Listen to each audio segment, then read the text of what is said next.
Hey everyone, welcome to my foundation classes your any time classroom.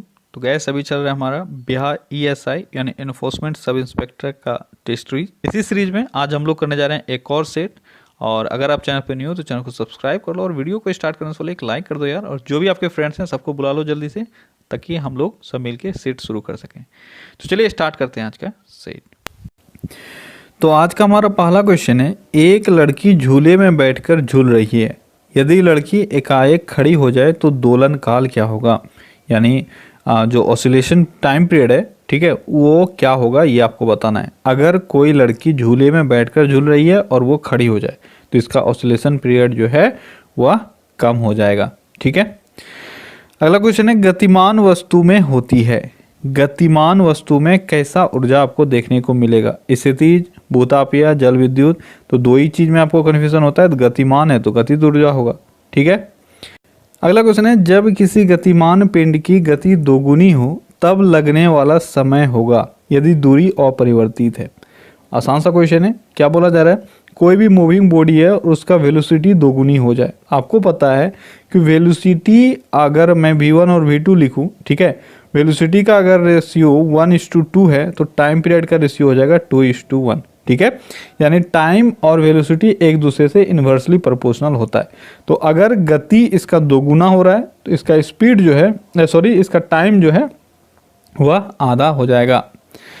अगला question है, Newton के गति के द्वितीय नियम से किस राशि का परिभाषा मिलता है आपको? जल्दी बताओ। यहाँ से उल्टा क्वेश्चन भी आपसे पूछा जाता है। तो ये है आपका बल यानी फोर्स, ठीक है। फोर्स का फॉर्मूला क्या होता है? F=ma यानी मास इंटू एक्सेलरेशन। ये फॉर्मूला आपको न्यूटन के गति के किस नियम से मिलता है? अगर ये पूछा जाए तो ये आपका दूसरा नियम होगा, ठीक है। बहुत इंपॉर्टेंट क्वेश्चन है, याद रखना। अगला क्वेश्चन है, न्यूटन के गति का कौन सा नियम जड़त्व की व्याख्या करता है? आसान सा क्वेश्चन है। जड़त्व की व्याख्या न्यूटन की गति का प्रथम नियम करता है। अगला क्वेश्चन है, विभवांतर मापने के लिए प्रयुक्त युक्ति को जाना जाता है। विभवांतर को मापने के लिए यानी पोटेंशियल डिफरेंस को मेजर करने के लिए हम लोग कौन सा इंस्ट्रूमेंट यूज करते हैं? तो ये करते हैं विभव मापी या वोल्ट मीटर, ठीक है।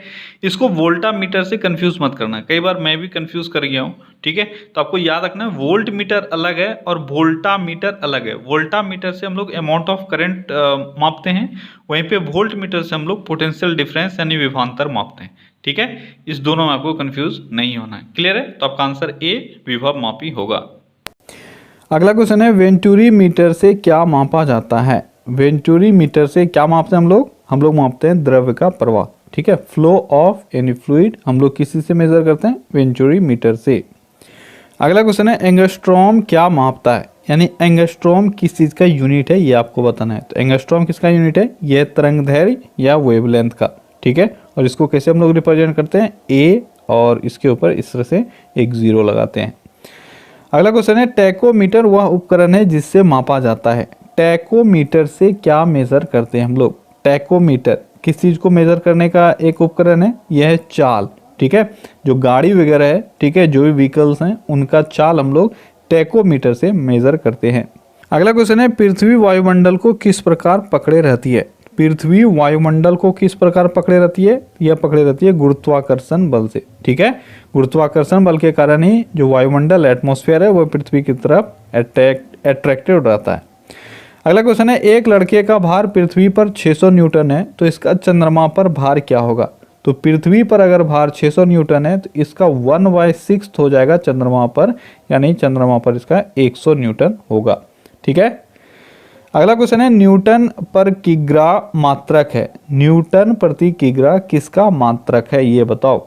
न्यूटन प्रति किग्रा, इन चारों में से देखोगे तो त्वरण यानी एक्सेलरेशन का मात्रा आपका न्यूटन प्रति किग्रा मिलेगा। अगला क्वेश्चन है, गुरुत्वीय त्वरण जी का मान होता है। तो जी का मान कितना होता है? आसान सा क्वेश्चन है। ये होता है 9.8 मीटर पर सेकेंड स्क्वायर। क्या होता है? 9.8 मीटर पर सेकेंड स्क्वायर। अगला क्वेश्चन है, निम्नलिखित में से मूल्यांकन के कौन से यूनिट को पेपर गोल्ड कहा जाता है? पेपर गोल्ड मूल्यांकन के किस यूनिट को कहा जाता है? बहुत ही अच्छा क्वेश्चन आपके इकोनॉमिक्स से, ठीक है। जल्दी बताओ किसको कहा जाता है? तो ये कहा जाता है SDR को। SDR का फुल फॉर्म क्या होता है? स्पेशल ड्राइंग राइट, ठीक है। इसको कहा जाता है पेपर गोल्ड। अगला क्वेश्चन है, किसी वस्तु की मांग मुख्यतः किस पर निर्भर करती है?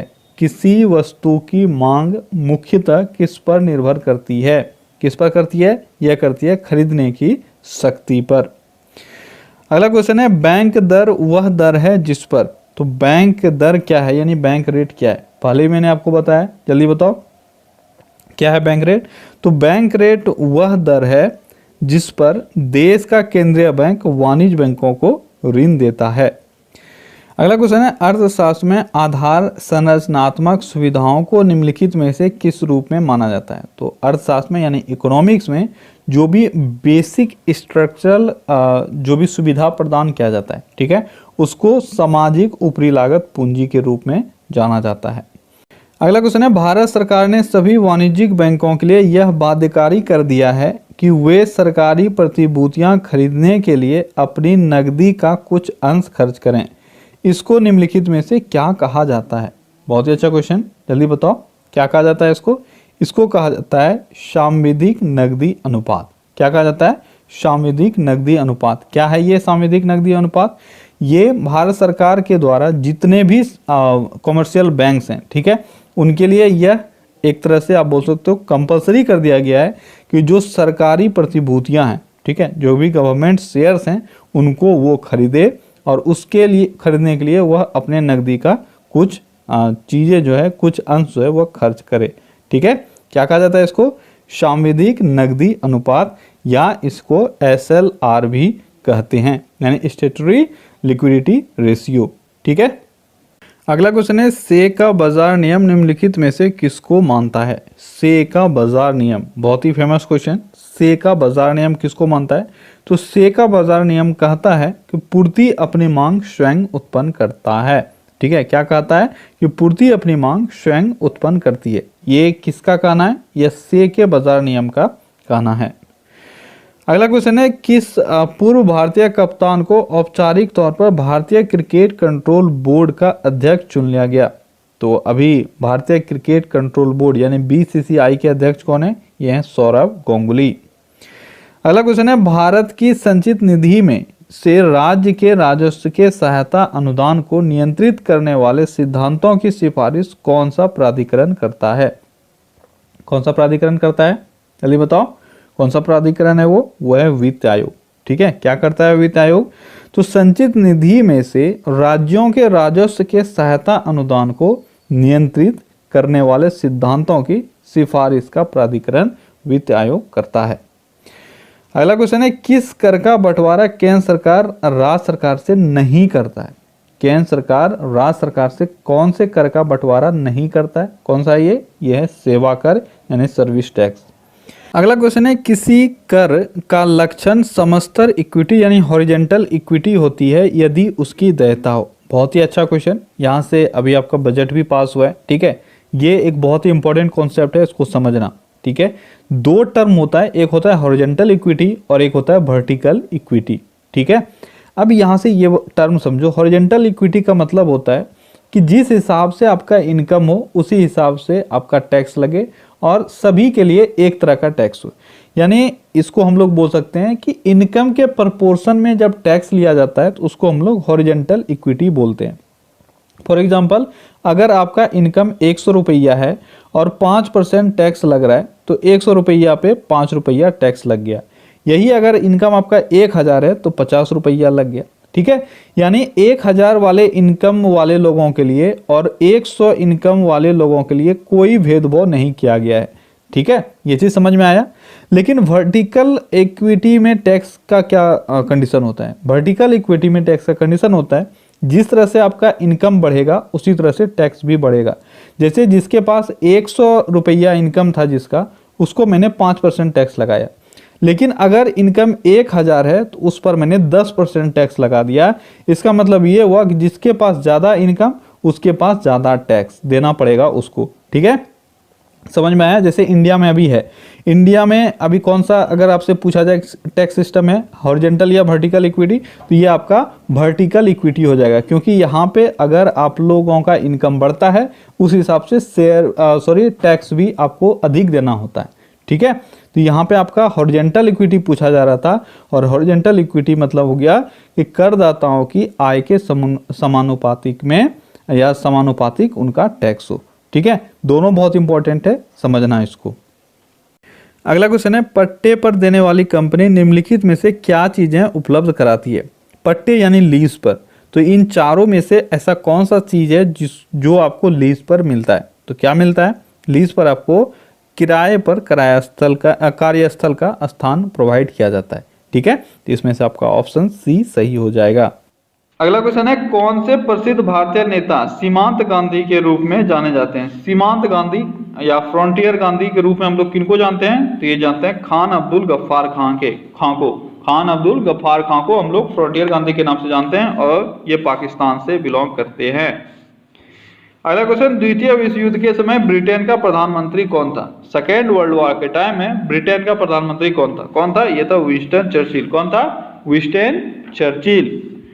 अगला क्वेश्चन है, सीन नदी किस नगर से होकर बहती है? सीन नदी, मैंने इससे पहले आपसे पूछा हुआ था उस नगर का नाम जो उसके किनारे बसा हुआ है। आज आप बताओ कौन से नगर से होकर बहती है?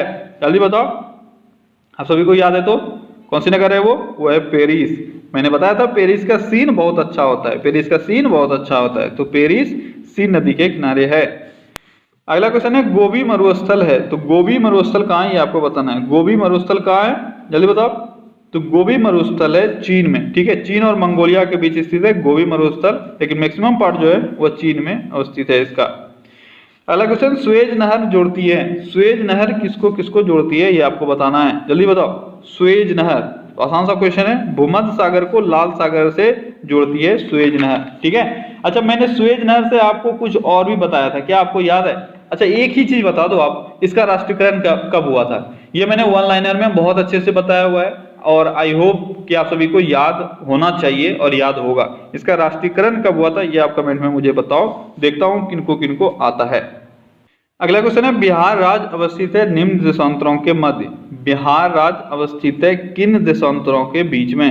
यानी आपको उस लॉन्गिट्यूड बताना है, उस लॉन्गिट्यूड लाइंस को बताना है जिनके बीच बिहार अवस्थित है। बहुत ही इंपॉर्टेंट क्वेश्चन और आना चाहिए आपको अगर बिहार के एग्जाम के लिए आप प्रिपेयर कर रहे हो तो। देखो यहाँ जब आप ऑप्शन देखोगे तो आपको कोई नहीं दिखेगा जो आंसर है। आपको कम से कम इतना याद रखना है 83 से लेकर 88 तक। ठीक है, ये याद रखना है। अगर यहाँ पे उपरोक्त में से कोई ऑप्शन नहीं रहता तो आप मोस्ट अप्रोप्रिएटली ए ले सकते थे, लेकिन यहाँ पे नहीं होगा ए, आपका आंसर होगा उपरोक्त में से कोई नहीं। क्यों नहीं होगा? क्योंकि इसका जो लॉन्गिट्यूडनल एक्सपेंस है वो क्या है? वो है 83 डिग्री। ठीक है, 83 डिग्री और 19 minute 50 second 83 degree 19 minute 50 second east से लेकर 88 डिग्री 17 मिनट और 40 सेकेंड। ठीक है, कहां से कहां तक? 83 डिग्री 19 मिनट 50 सेकेंड से लेकर 88 डिग्री 17 मिनट 40 सेकेंड ईस्ट, ये है इसका लॉन्गिट्यूडनल एक्सपेंस। और अगर लैटिट्यूडनल पूछ लिया जाए, मैं ही टेस्ट में पूछूंगा, आज मैं बता रहा हूं, दूसरे दिन मैं पूछूंगा, आपको बताना पड़ेगा आंसर। इसका लैटिट्यूडनल एक्सपेंस जो है यानी अक्षांशीय विस्तार जो है वह है 24 से लेकर 27। ये आपको मोटा मोटा याद रखना है, 24 से 27। ठीक है, ये अगर याद रहा ना तो बहुत बार आपको ऑप्शन ढूंढने में आसानी होगा, कई बार तो बस आप आसानी से इसको देखकर ही मार सकते हो। ठीक है, तो 24 डिग्री 20 मिनट 10 सेकेंड। ठीक है, north 24 degree 20 minute 10 second north से लेकर 27 डिग्री 31 मिनट और 15 सेकेंड नॉर्थ, ये है लैटिट्यूडनल एक्सपेंस बिहार का। क्लियर है? 24 से 27, आप ये याद रखना। अगला क्वेश्चन है, निम्नलिखित भारतीय राज्य में लोहा अयस्क उपलब्ध नहीं है, तो किस भारतीय राज्य में लोहा अयस्क बिल्कुल भी उपलब्ध नहीं है या नगण्य मात्रा में उपलब्ध है, ये आपको बताना है। तो वो कौन सा राज्य है? वो राज्य है पंजाब। और रेस्ट जो भी राज्य आपको दिख रहे हैं यहाँ पे कुछ ना कुछ मात्रा में लोहा उपलब्ध है। ओके, अगला क्वेश्चन है, समुद्र तल पर पृथ्वी के केंद्र के सबसे निकट स्थान है। समुद्र तल पर पृथ्वी के केंद्र के सबसे निकट स्थान कौन सा है? 4 ऑप्शन दिए हुए हैं, जल्दी से बताओ कौन सा है वो स्थान? वो है उत्तरी ध्रुव। ठीक है, समुद्र तल पर पृथ्वी के केंद्र का सबसे निकट स्थान है उत्तरी ध्रुव। अगला क्वेश्चन है, बड़ी लाइन की 2 पटरियां के बीच की दूरी होती है। अच्छा, यहाँ पे उत्तरी ध्रुव है, दक्षिणी ध्रुव भी हो सकता है, आप आंसर कंफ्यूज मत करना। ठीक है, अगला क्वेश्चन क्या है? बड़ी लाइन की 2 पटरियों के बीच की दूरी होती है। ये भी अच्छा क्वेश्चन है। ब्रॉड गेज आपने सुना होगा, ठीक है, ब्रॉड गेज, स्टैंडर्ड गेज। तो ब्रॉड गेज में दो पटरियों के बीच का डिस्टेंस आपसे पूछा जा रहा है, कितना होता है, क्या आप सभी को आता है, ये होता है 5.5 फीट, ठीक है, 5 फीट। देखो इसको अलग अलग फॉर्म में लिखा जा सकता है, मैं बता दे रहा हूं, आप नोट डाउन कर लेना अगर आप चाहो तो, क्योंकि एग्जाम में जरूरी नहीं है कि इसको फीट में लिखा जाए। अगर फीट और इंच में लिखा गया तो कितना होगा, आधा फीट जो होता है वो 6 इंच के बराबर होता है, तो 5 फीट 6 इंच भी इसको लिखा जा सकता है, एक फॉर्म ये हुआ। और अगर mm में लिखा गया 1676 mm होगा, नोट डाउन कर लेना, नहीं तो बाद में फिर पछताओगे तो मुझे मत गाली देना। 1676, ठीक है, 1676 mm या 5.5 फीट, ये है ब्रॉड गेज का, जो ब्रॉड गेज होता है उसमें पटरियों के बीच डिस्टेंस। अगर ब्रॉड गेज पूछा गया आपसे तो स्टैंडर्ड गेज भी पूछा जा सकता है। स्टैंडर्ड गेज का कितना होता है, ये होता है 4 फीट और 4 फीट 8.5 इंच, ठीक है, अप्रोक्स इतना होता है, 4 फीट 8.5 इंच के आसपास होता है, ठीक है, यहाँ आपको याद रखना है 4 फीट 8.5 इंच, क्लियर है। यहाँ पे 5.5 फीट डायरेक्ट था, लेकिन यहाँ पे 4.5 फीट नहीं है, 4 फीट 8.5 इंच, क्लियर है। और अगर इसको दे दिया जाए आपको किसमें, mm में दे दिया जाए स्टैंडर्ड गेज का, तो ये हो जाएगा 1435 mm। तो दोनों को आप नोट डाउन करके रख लो और बाद में याद करना। अगला क्वेश्चन है, टीपू सुल्तान ने अपनी राजधानी बनाई कहाँ, टीपू सुल्तान ने अपनी राजधानी बनाई थी, कहाँ बनाई गई थी टीपू सुल्तान के द्वारा, ये श्रीरंगपट्टनम, ठीक है, टीपू सुल्तान का राजधानी कहाँ था, श्रीरंगपट्टनम। अच्छा, टीपू सुल्तान किसकी मृत्यु के बाद गद्दी पर बैठा था, वो अपने पिता हैदर अली, ठीक है, टीपू सुल्तान के पिता थे हैदर अली, इनके मृत्यु के पश्चात 1782 में, ठीक है, 1782 में ये गद्दी पर बैठा और उसकी राजधानी श्रीरंगपट्टनम थी, क्लियर है। और इनकी मृत्यु कब हो गई थी, तो आप सबों को पता होगा कि 1799 में चतुर्थ आंग्ल मैसूर युद्ध के दौरान श्रीरंगपट्टनम में ही अंग्रेज से लड़ता हुआ वो मारा गया था। अगला क्वेश्चन है ऑपरेशन, सॉरी ये क्वेश्चन लगता है छूट गया, कला की गंधार शैली निम्न समय में फली फूली, कला की गंधार शैली किसके समय में फली फूली, किसके समय में, यह है कुशानों के समय में, गंधार जो शैली है वह कुशानों के समय में फला फूला, ठीक है। अच्छा, कनिष्क एक महान शासक था कुषाण का, ठीक है, उसने इस शैली को संरक्षण भी दिया और बहुत अधिक काम भी करवाया, बहुत अधिक मूर्तियों का निर्माण भी करवाया। अगला क्वेश्चन है ऑपरेशन ब्लैक बोर्ड एक सरकारी योजना है किस चीज से संबंधित, ऑपरेशन ब्लैक बोर्ड वयस्कों को साक्षर बनाने हेतु प्रोत्साहित करने के लिए एक स्कीम है, ठीक है, क्या नाम है इसका, ऑपरेशन ब्लैक बोर्ड। अगला क्वेश्चन चिपको आंदोलन है, आसान सा क्वेश्चन है, चिपको आंदोलन क्या था, आपने बहुत बार ये पढ़ा होगा, चिपको आंदोलन जल्दी बताओ, बिल्कुल सही, ये है वृक्षों को बचाने के लिए आंदोलन, ठीक है, चिपको आंदोलन वृक्षों को बचाने के लिए एक आंदोलन है और इसके प्रणेता कौन थे, आप सभी को पता होगा, सुंदरलाल बहुगुणा का नाम इसके साथ जुड़ता है। अगला क्वेश्चन है एस्पेरेंटो क्या है, एस्पेरेंटो क्या है, बहुत ही अलग सा क्वेश्चन, शायद मैं बोल सकता हूँ आप लोगों में से मैक्सिमम लोग ये नहीं जानते होंगे, ठीक है। एस्पेरेंटो क्या है, कोई बता सकते हो, तो बताओ एस्पेरेंटो क्या है। तो देखो एस्पेरेंटो जो है वह एक काल्पनिक भाषा है, ठीक है, विश्व भाषा के रूप में कार्य करने के लिए बनाई गई एक कृत्रिम भाषा है, क्या, एस्पेरेंटो, ठीक है। तो एस्पेरेंटो एक तरह से आप बोल सकते हो आर्टिफिशियल भाषा लैंग्वेज है जिसका निर्माण किया गया था ये सोच के कि वर्ल्ड में एक हम लोग अलग से कम्युनिटी बना देंगे जो एस्पेरेंटो भाषा को यूज करेगा और इस तरह से एक ऐसे भाषा का निर्माण होगा जो दुनिया में किसी भी इलाके में बोला जा सकता है, क्योंकि जो लोग बोलना चाहेंगे वो ऑटोमेटिकली इससे जुड़ेंगे, ठीक है। किसके द्वारा ये बनाया गया था, इसका निर्माण किया गया था, ये है एल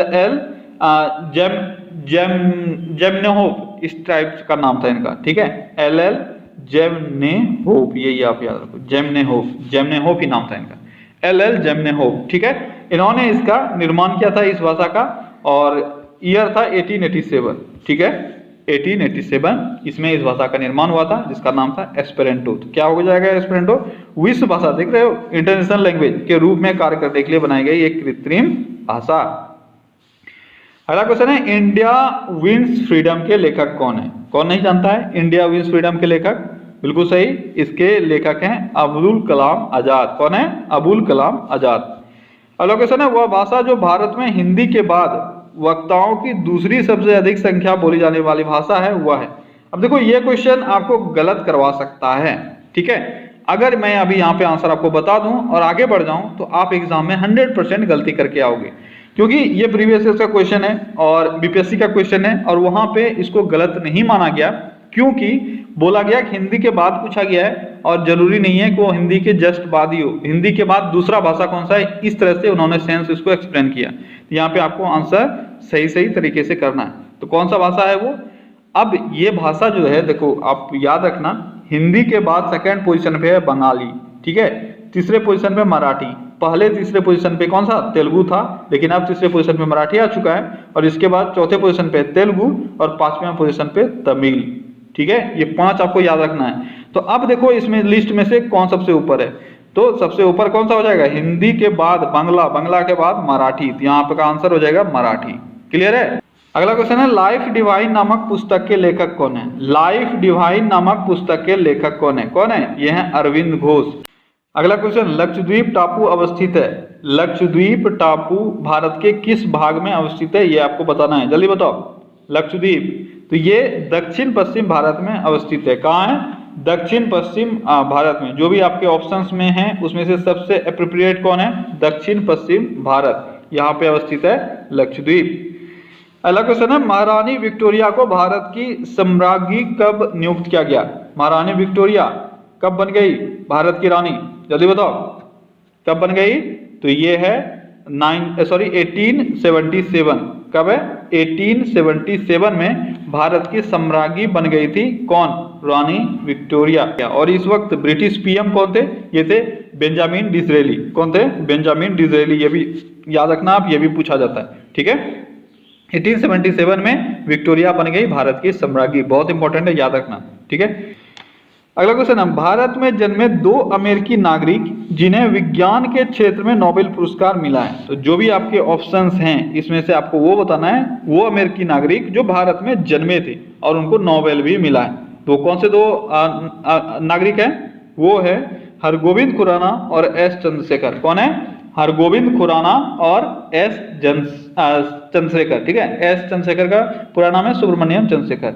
ये अमेरिकी नागरिक थे। और हरगोविंद खुराना का अगर बात करें तो इनको 1968 में, और एस चंद्रशेखर का बात करें तो इनको 1983 में नोबेल पुरस्कार से सम्मानित किया गया था।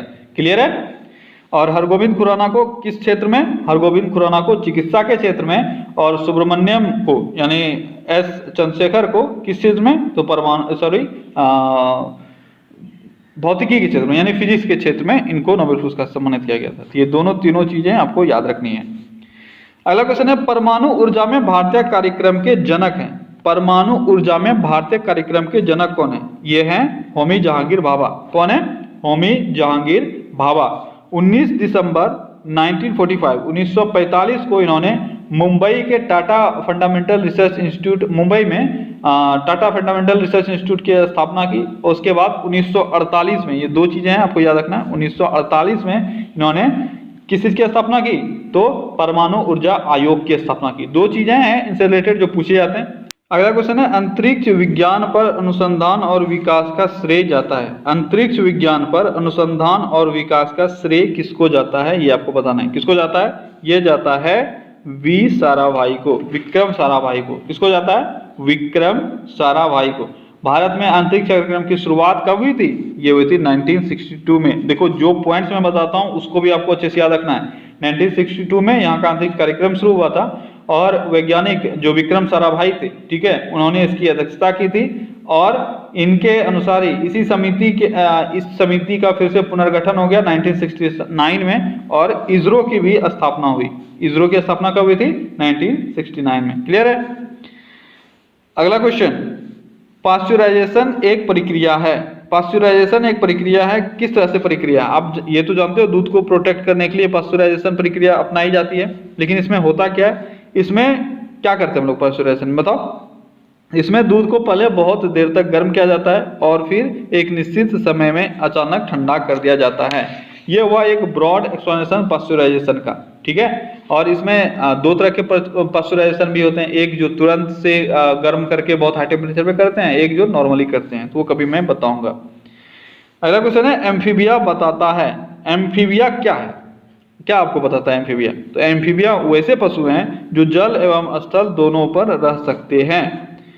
अगला क्वेश्चन है, पृथ्वी तक पहुंचने के लिए सूर्य से चला प्रकाश समय लेता है। तो सूर्य से प्रकाश कितना समय लेता है पृथ्वी तक पहुंचने पर? कितना लेता है? ये लेता है 8 मिनट। एग्जैक्ट क्या है? 8 मिनट 20 सेकेंड। आपको पता होगा 8 मिनट 20 सेकेंड ये लेता है। अगला क्वेश्चन, स्टेनलेस स्टील मिश्र धातु है। स्टेनलेस स्टील किसका मिश्र धातु है? स्टेनलेस स्टील लोहे और क्रोमियम का मिश्र धातु होता है। इसमें और भी मिलाया जाता है, वो है कार्बन। ठीक है, उसकी कठोरता के लिए कार्बन भी मिलाया जाता है इसमें।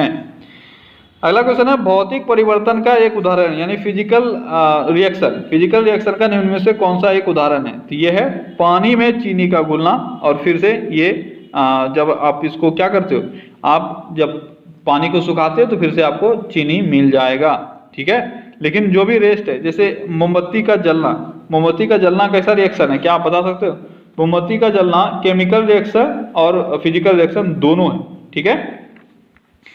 अगला क्वेश्चन है, तब कोई प्रतिक्रिया नहीं होती जब भाप गुजरती है ऊपर से। किसके ऊपर से भाप गुजरेगी तो कोई भी रिएक्शन नहीं होगा। देखो केमिस्ट्री का ये क्वेश्चन है। ठीक है, तो आप जानते हो जनरली जितने भी एलिमेंट है, जैसे एल्यूमिनियम है, ठीक है, लोहा है, कार्बन है, तो ये सब स्टीम के साथ रिएक्ट करते हैं। ठीक है, लेकिन तांबा एक ऐसा मेटल है जो स्टीम के साथ रिएक्ट नहीं करता। जैसे तांबा, सिल्वर, गोल्ड, आप याद रखना, तांबा, सिल्वर, गोल्ड और सिल्वर। ठीक है, ये सब ऐसे चीजें हैं जो स्टीम के साथ भी रिएक्ट नहीं करते हैं।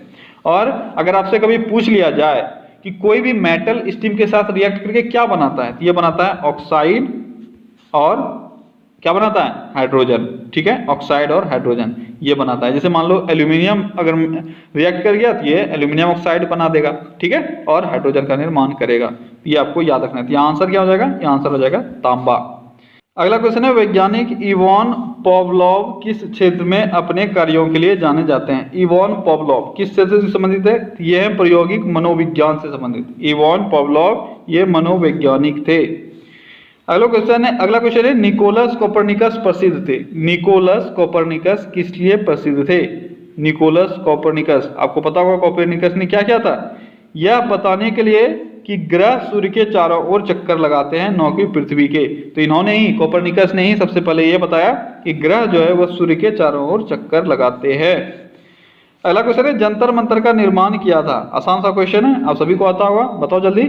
जंतर मंतर का निर्माण किसने किया था? जल्दी जल्दी बताओ। बिल्कुल सही, महाराजा जयसिंह। महाराजा जयसिंह ने जंतर मंतर का निर्माण किया था। अगला क्वेश्चन, आपको 4 दर्रा दिया हुआ है, पास दिया हुआ है। अब आपको ये बताना है किस राज्य में स्थित है। देखो दर्रा से रिलेटेड मैंने एक ट्रिक वाला वीडियो भी बनाया है। ठीक है, आप चैनल पे ढूंढना मिल जाएगा। बहुत बेहतरीन तरीके से मैंने, बहुत एनिमेटेड तरीके से अच्छे से मैंने वहां पे बताया हुआ है। आप जाके देख लो अगर आपको याद नहीं रहता है तो यहाँ पे क्या है, कौन कौन सा दर्रा है? जोजिला दर्रा, बारालाचा दर्रा, जयलेपला दर्रा, नीति दर्रा। ठीक है, ये 4 दर्रे हैं। आपको ये बताना है ये कहाँ है। क्या आप सभी मैच कर सकते हो? जल्दी से करो।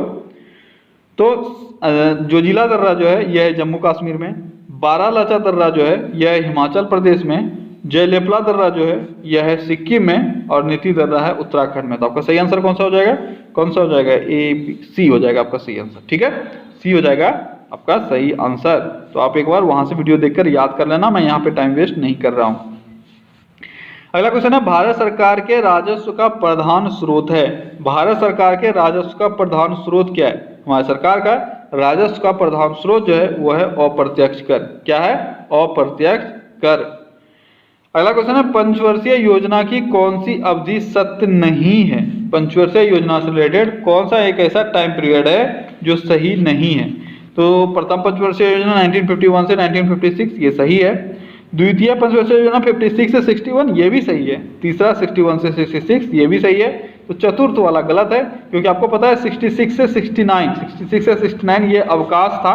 और 69 से आपका जो चतुर्थ पंचवर्षीय योजना है ये 69 से चालू होता है, 69 से 74। ठीक है, 69 से 74। तो आपका चतुर्थ पंचवर्षीय योजना का आंसर जो है वो गलत है। अगला क्वेश्चन है, किस खेल के लिए थॉमस कप पुरस्कार दिया जाता है? थॉमस कप पुरस्कार, थॉमस कप पुरस्कार किस खेल के लिए दिया जाता है? किस खेल में दिया जाता है? ये दिया जाता है बैडमिंटन में। बैडमिंटन में दिया जाता है थॉमस कप पुरस्कार। अगला क्वेश्चन, प्रथम एशियाई खेल हुए थे। फर्स्ट एशियन गेम्स कहाँ हुआ था ये आपको बताना है। तो पहला एशियन गेम्स कहाँ हुआ था? ये हुआ था नई दिल्ली में। कहाँ हुआ था? नई दिल्ली में, और कब हुआ था? 1951 में। ये भी आपसे पूछा जाता है। 1951 में नई दिल्ली में हुआ था। इसमें टोटल 11 देशों ने भाग लिया था। ठीक है। अगला क्वेश्चन है, डूरंड कप किस खेल से संबंधित है? डूरंड कप किस खेल से संबंधित है? तो डूरंड कप फुटबॉल से संबंधित है। अगला क्वेश्चन, बिहार राज्य कृषि उद्योग विकास निगम की स्थापना की गई थी। बिहार राज्य कृषि उद्योग विकास निगम, बिहार राज्य कृषि उद्योग विकास निगम, इसकी स्थापना कब हुई? इसकी स्थापना हुई थी 1966 में। कब हुई थी? 1966 में। अगला क्वेश्चन है, बरौनी तेल शोधक कारखाने को तेल क्षेत्र से पाइपलाइन द्वारा जोड़ा गया है। तो कौन सा वो तेल क्षेत्र है जहां से बरौनी के तेल शोधक कारखाने को जोड़ा गया है? जल्दी बताओ। तो ये है नहरकटिया असोम। ठीक है, आपका यहाँ पे आंसर क्या होगा? नहरकटिया असोम। देखो, नहरकटिया असोम में तेल भंडार है। ठीक है, वहां से बरौनी तेल शोधक कारखाने को जोड़ा गया, लेकिन ये पुराना डाटा है और यहाँ पे क्वेश्चन के हिसाब से ये आंसर सही होगा। देखो हुआ क्या, ये नहरकटिया असोम, ये नॉर्थ ईस्ट में। ठीक है, और अब नॉर्थ ईस्ट में बहुत सारे रिफाइनरीज आ गए हैं, जिसके कारण से बरौनी को ये अब क्रूड ऑयल प्रोवाइड नहीं कर पा रहा है, जिसके कारण से बरौनी को जो अब मिल रहा है वो जो भी हम लोग इंपोर्ट करते हैं, ठीक है, जैसे अफ्रीका, नाइजीरिया वगैरह से, तो वहां का जो तेल आ रहा है वही मिल पा रहा है। तो अभी जो पाइपलाइन बिछाया गया है वो पारादीप से होते हुए, हल्दिया से होते हुए बरौनी पहुंची है। ये अब याद रखना, कहां से? पारादीप पोर्ट है, ठीक है, वहां से हल्दिया होते हुए बरौनी अब तेल पहुंचता है। क्लियर है। अगला क्वेश्चन है, कांग्रेस सोशलिस्ट पार्टी की पहली बैठक हुई थी। कांग्रेस सोशलिस्ट पार्टी की पहली बैठक कहां हुई थी, ये आपको बताना है। तो कहां हुई थी? ये हुई थी पटना में। कांग्रेस सोशलिस्ट पार्टी का बात किया जा रहा है, कांग्रेस का बात नहीं किया जा रहा है। ठीक है, जो क्वेश्चन दिया हुआ है आप उसको ध्यान से पढ़ो। अगला क्वेश्चन है, किस वर्ष बिहार का विभाजन कर पृथक राज्य झारखंड का गठन किया गया? तो बिहार का विभाजन कर झारखंड का गठन 2000 ईस्वी में हुआ था। ठीक है, तो कब हुआ था? ये हुआ था 2000 में। क्लियर है।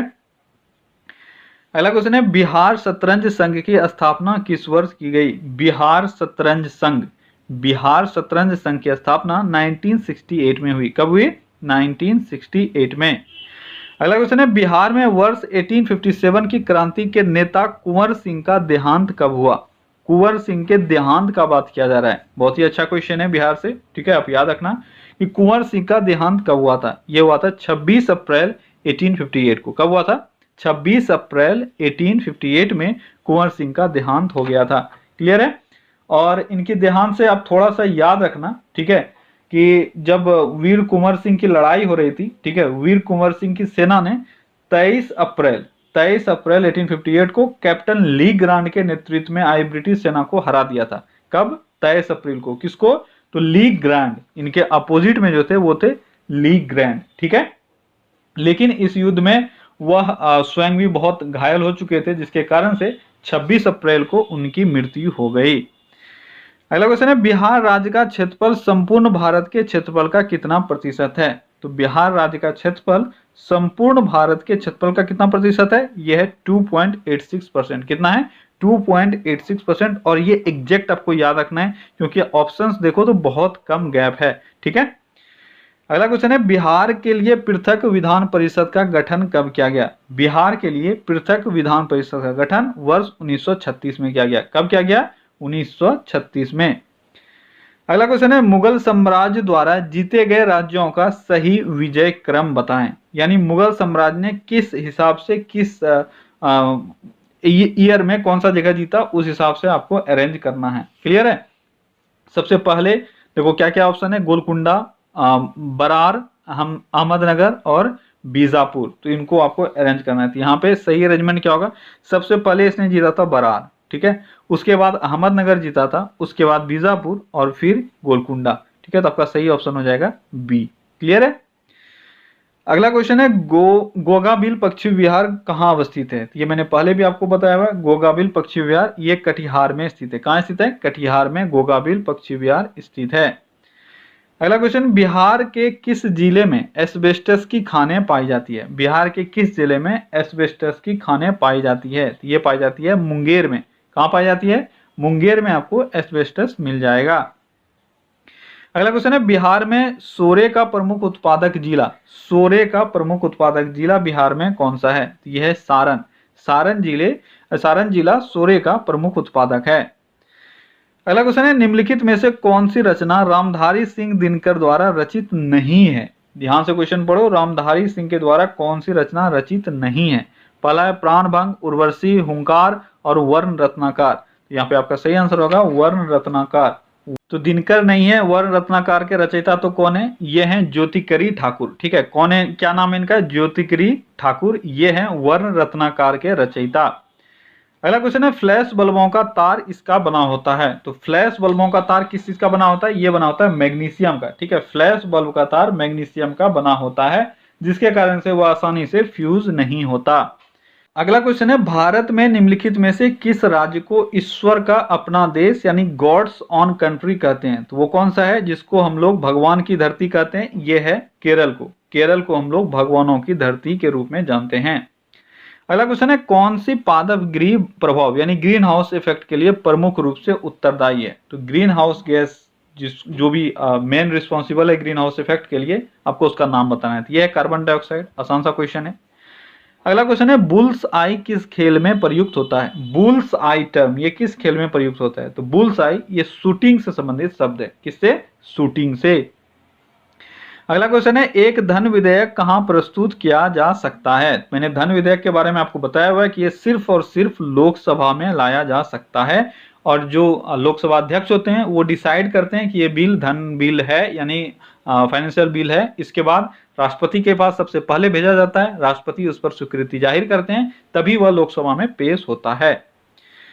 अगला क्वेश्चन है, मायोपिया ग्रस्त आंखों को संशोधन किया जा सकता है, यानी मायोपिया आंख, अगर किसी को मायोपिया की बीमारी हो गई है तो क्या चीज से हम लोग उसको ठीक कर सकते हैं? क्लियर है? अवतल लेंस। ठीक है, अगर हाइपरमेट्रोपिया हुआ है तो उत्तल लेंस, और मायोपिया हुआ है तो अवतल लेंस से हम लोग उसको ठीक कर सकते हैं। अगला क्वेश्चन है, मोहम्मद बिन तुगलक ने अपनी राजधानी दिल्ली से देवगिरी क्यों हटाई? मोहम्मद बिन तुगलक ने अपनी राजधानी दिल्ली से हटाकर देवगिरी कर ली थी। आपको यह बताना है क्यों उन्होंने ऐसा क्यों किया था। क्योंकि देवगिरी का केंद्रीय स्थित होना। ठीक है, कारण क्या था? देखो, उनका जो एरिया था उसमें से देवगिरी सेंट्रल पोजीशन में पड़ता था। उन्होंने ऐसा सोचा यहाँ से चारों तरफ शासन करना आसान होगा, इस कारण से उन्होंने हस्तांतरित कर लिया, लेकिन बाद में ये चीज उन पर ही भारी पड़ गया। अगला क्वेश्चन है, शेरशाह की महानता को जाना जाता है क्यों? शेरशाह की महानता को हम लोग क्यों पढ़ते हैं? क्यों शेरशाह के बारे में इतना हम लोग पढ़ते हैं? क्या कारण है उसका? उसका कारण है उनके प्रशासनिक सुधार। ठीक है, शेरशाह को जो हम लोग इतना, शेरशाह का जो महानता है किस फील्ड में, ये इन शॉर्ट आपको बताना है। तो उनका प्रशासनिक सुधार ही उनकी महानता है।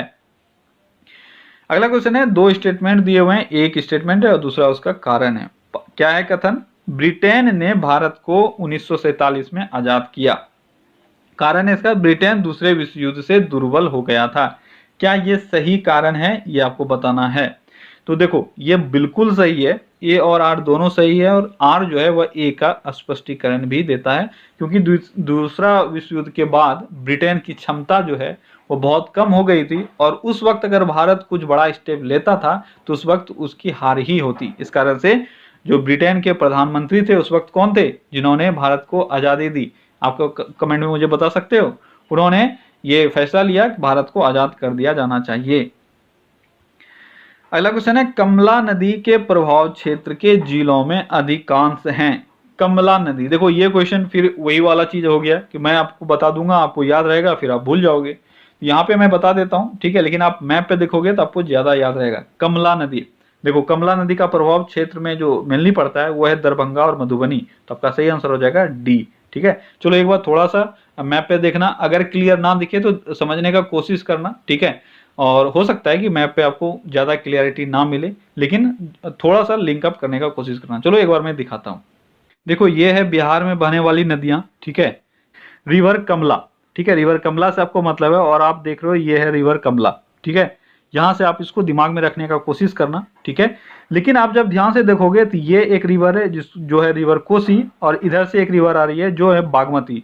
तो ओरिजिनल में यहाँ के बाद से, ठीक है, इस जंक्शन के बाद से ये बागमती रिवर आगे बढ़ जाती है, यानी जो कमला रिवर है वो यहाँ से लेकर यहाँ तक वाला एरिया है। ठीक है, और ये आप देख रहे हो ये है मधुबनी और ये है दरभंगा। ठीक है। तो कमला रिवर जो है वो मधुबनी और दरभंगा में ही बहती है। ये मैप आप बिल्कुल याद रखना, ये आपको बहुत हेल्प करेगा, ठीक है। तो यहाँ से आपको क्या याद रखना है कि कमला रिवर जो है वह मधुबनी और दरभंगा से होते हुए किस में मिल जाती है, बागमती में मिल जाती है, ठीक है। आई होप कि अब आपको ये याद रहेगा। अगला क्वेश्चन है, डियागो गोर्सिया द्वीप किस महासागर में स्थित है। डियागो गोर्सिया किस महाद्वीप में स्थित है, ये स्थित है हिंद महासागर में, ठीक है। डियागो गोर्सिया द्वीप हिंद महासागर में अवस्थित है। अगला क्वेश्चन है, कार्ल मार्क्स ने राज्य के भविष्य के विषय में क्या कहा था। कार्ल मार्क्स ने राज्य के भविष्य के विषय में क्या कहा था, क्या कहा था उन्होंने कहा था राज्य का विनाश होगा, ठीक है। क्या कहा था कार्ल मार्क्स ने भविष्य के राज्य के भविष्य के बारे में, किसी भी राज्य के भविष्य के बारे में उन्होंने ये कहा था, कोई भी राज्य हो वो उसका विनाश जरूर होगा। अगला क्वेश्चन है, संयुक्त राष्ट्र संघ ने निम्नलिखित में से कौन से दिन मानव अधिकारों का घोषणा पत्र स्वीकृत किया था। संयुक्त राष्ट्र संघ ने किस चीज की स्वीकृति प्रदान की थी, तो मानवाधिकारों से संबंधित घोषणा पत्र, ठीक है। जो ह्यूमन राइट्स हैं, जो यूएन जिसको फॉलो करता है, उसकी स्वीकृति उसने दी थी 10 दिसंबर 1948 को। कब दी थी, 10 दिसंबर 1948 को। अगला क्वेश्चन है, निम्नलिखित में से कौन सी जोड़ी का मिलान सही है। आपको यह बताना है कौन सी जोड़ी का मिलान सही है। तो देखो पहला क्या है, यह है वत्सायन कामयानी कौटिल अर्थशास्त्र कालिदास रामायण तुलसीदास शकुंतला। इसमें से कौन सा जोड़ी सही है, आपको एक ही जोड़ी सही मिल रहा है, यह है कौटिल्य अर्थशास्त्र, ठीक है। कौटिल्य ने अर्थशास्त्र की रचना की है। क्लियर है। बच्चे बुक्स के राइटर कौन है, कमायनी के राइटर कौन है, कमायनी के राइटर हैं जयशंकर प्रसाद, ठीक है। अर्थशास्त्र तो आपका हो गया। रामायण का कौन है, आप सभी को पता है, यह है वाल्मीकि। और शकुंतलम का कौन है, यह है कालिदास। तो ये हैं सभी बुक्स के राइटर। देखो बुक्स जो भी पुराने बुक्स हैं उसको तो आप खा ही जाओ, क्योंकि सभी बुक्स इंपॉर्टेंट हैं आपके एग्जाम पॉइंट ऑफ व्यू से। अगला क्वेश्चन है, निम्नलिखित में से कौन संयुक्त राष्ट्र संघ की आम सभा की पहली महिला अध्यक्ष बनी थी। बहुत बार आपने पढ़ा होगा, इस संयुक्त राष्ट्र की आम सभा यानी जनरल असेंबली की पहली महिला अध्यक्ष कौन थी, ये थी विजयालक्ष्मी पंडित, और पहली भारतीय महिला भी यही थी। अगला क्वेश्चन है, भारत का कौन सा स्टेशन महिलाओं द्वारा संचालित देश का पहला रेलवे स्टेशन बन गया है। यानी कौन सा ऐसा रेलवे स्टेशन है जो पूर्ण रूप से महिलाओं के द्वारा संचालित है, यह है मटुंगा रेलवे स्टेशन। कौन सा स्टेशन है, मटुंगा रेलवे स्टेशन। अगला क्वेश्चन है, सबसे लंबे नदी पुल ढोला सादिया का निर्माण ब्रह्मपुत्र की किस सहायक नदी पर किया गया है। बहुत ही अच्छा क्वेश्चन है, आपको पता होना चाहिए कि किस नदी पर इसका निर्माण किया गया है। किस नदी पर किया गया है, यह है लोहित नदी। कौन सा नदी है, लोहित नदी। और आपको पता होगा कि इसका नाम जो है बदलकर भूपेन हजारिका पुल भी कर दिया गया है, ठीक है। भूपेन हजारिका पुल, या इसको आप बोल सकते हो ढोला सिदिया पुल, जो इसका नाम पहले था। और इसका जो उद्घाटन है वह नरेंद्र मोदी ने किया था। अगला क्वेश्चन है, नदी को मानव का दर्जा प्रदान करने वाला विश्व का पहला देश कौन सा है। वह देश जिसने नदी को मानव रूप या मानव का दर्जा दिया है, तो वो कौन सा देश है, वो देश है न्यूजीलैंड। न्यूजीलैंड में पहली बार ऐसा हुआ। अगला क्वेश्चन है, किस महान हस्ती को 28वां सरस्वती सम्मान 2019 नहीं 2018 से सम्मानित किया गया। 2018 में दिया गया 28वां सरस्वती सम्मान, आपको बताना है इससे किसको सम्मानित किया गया था। भले ही प्रदान ये 2019 में किया गया था, ठीक है। तो ये कौन है, ये है के शिवा रेड्डी। और अब 2020 में 2019 का दिया जा चुका है, जो है आपका 29वां सरस्वती सम्मान, ठीक है। 29वां सरस्वती सम्मान किसको मिला है, ये मिला है वासुदेव मोही को। किसको मिला है, वासुदेव मोही को चेकबुक के लिए 29वां सरस्वती सम्मान दिया गया है। क्लियर है। अगला क्वेश्चन है, किसे भारत का नया नियंत्रक एवं महालेखा परीक्षक नियुक्त किया गया है। तो भारत का नियंत्रक एवं महालेखा परीक्षक यानी कैग अभी कौन है, ये है राजीव महर्षि। कौन है, राजीव महर्षि। अगला क्वेश्चन है, सिटीजन एंड सोसाइटी नामक पुस्तक के लेखक कौन है। सिटीजन एंड सोसाइटी, इस पुस्तक के लेखक कौन है, यह है मोहम्मद हामिद अंसारी। कौन है, हामिद अंसारी हैं इस पुस्तक के लेखक, सिटीजन एंड सोसाइटी। अगला क्वेश्चन है, निम्नलिखित में से किस दिन पूरे विश्व में अंतर्राष्ट्रीय नस्लीय भेदभाव उन्मूलन दिवस मनाया जाता है। नस्लीय भेदभाव उन्मूलन दिवस कब मनाया जाता है, ये मनाया जाता है 21 मार्च को प्रत्येक वर्ष। अगला क्वेश्चन है, विश्व कैंसर दिवस कब मनाया जाता है। आप सभी को पता होगा विश्व कैंसर दिवस ये प्रत्येक वर्ष 4 फरवरी को मनाया जाता है। कितने फरवरी को, 4 फरवरी को हम लोग मनाते हैं विश्व कैंसर दिवस। अगला क्वेश्चन है, सतह से सतह पर मार करने वाली मिसाइल अग्नि 5 की मारक क्षमता कितनी है? अग्नि 5 की मारक क्षमता कितनी है? अग्नि 5 की मारक क्षमता जल्दी बताओ। तो अग्नि 5 की मारक क्षमता है 5000 किलोमीटर। कितनी है? 5000 किलोमीटर। अगला क्वेश्चन है, होयसल्स की राजधानी का नाम क्या है? यानी होयसल्स की राजधानी कहाँ थी? तो होयसल्सों की राजधानी कहाँ थी? ये थी द्वार समुद्रम। कहाँ थी? द्वार समुद्रम। या द्वार समुद्रम का एक मंदिर है, वो भी आपसे बार बार पूछा जाता है किसने बनाया है, तो ये होयसल्स ने बनाया है। या हेलीबीट का मंदिर भी होयसल्स ने बनाया है, दोनों एक ही है। क्लियर है? तो ओके गाइस, तो ये था आज का आपका टॉप 100 क्वेश्चन जो आपके सेट में आया। आई होप कि आपको टेस्ट अच्छा लगा होगा। अगर अच्छा लगा और अभी तक आपने लाइक नहीं किया है तो एक लाइक कर दो यार,